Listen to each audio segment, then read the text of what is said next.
Today we'll look at energy change in simple harmonic motion.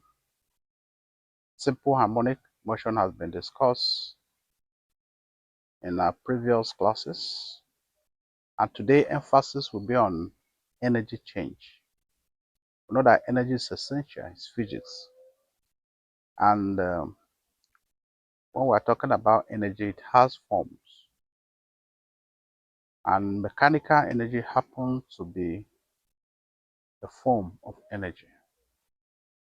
And from our knowledge of physics, we know that when an object is at rest, it will possess potential energy, and when it is in motion, that potential energy will be converted to kinetic. And when that object stops, the kinetic energy will be converted back to potential energy. And this is what we'll be looking at here. In a simple pendulum, initially the mass, the bulb of mass m, is attached to a string, an extensible string. So we have 3 points here, point A, B, C. Assuming the displacement is from point A, by the time you reduce it, pass through B to C and back. And that is what we talk about oscillations. Complete circle. We define period, define frequency, define angular frequency, and so on. Displacements. So, but emphasis today will be at these 3 points, point A, B, and C. So, looking at this, at point A, potential energy is maximum. It means that at this point, there is no motion. By the time the object comes to this point, it will rest before it will start moving. So at point A, there is no motion and potential energy is maximum. And while the kinetic energy is zero. So by the time the object will start moving, the potential energy at point A will be converted to kinetic energy. So by the time it is passing at point B, the kinetic energy is maximum, while the potential energy is zero. By the time it gets to point C, it is also in the resting position. At that point, the potential energy becomes maximum while the kinetic energy becomes zero. So, if x is the displacement,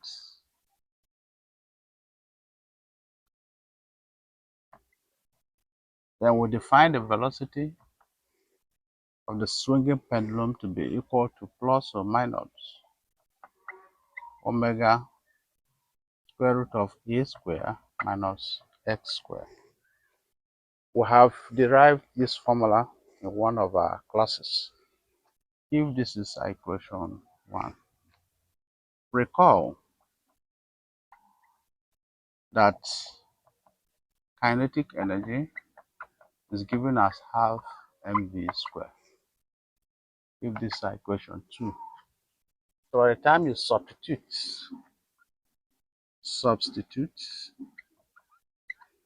equation 1 to equation 2, we'll have kinetic energy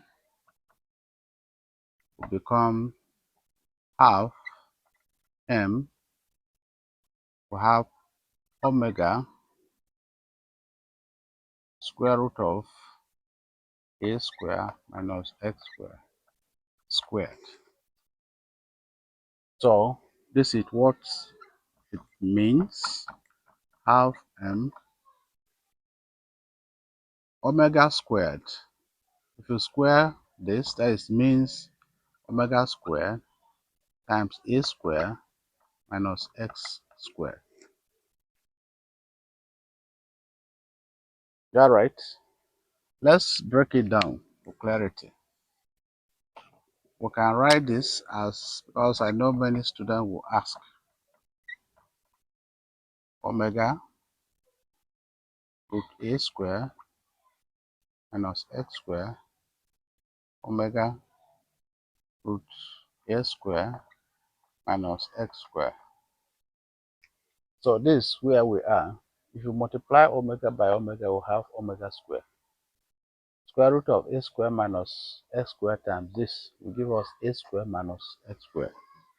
So this becomes x kinetic energy is equal to half m omega square a square minus x square. So if this is equation 3. So let's start with the kinetic energy at point B. At point B, the kinetic energy is maximum. So we now have, at this point, the displacement is 0. At the point B, where kinetic energy is maximum, x is equal to the displacement is 0. So we can write this as half m omega square a square minus 0 square.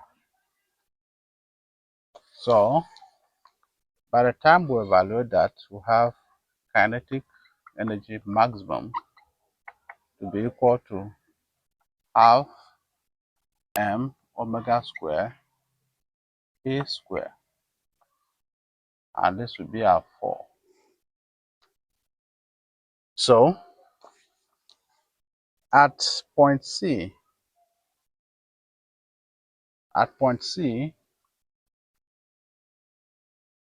or A, potential energy is maximum, and at that point x is equal to A.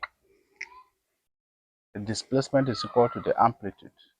So we can write this kinetic and potential energy rather as m omega square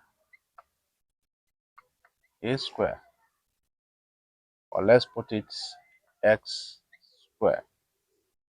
So if this is 5, so we know that therefore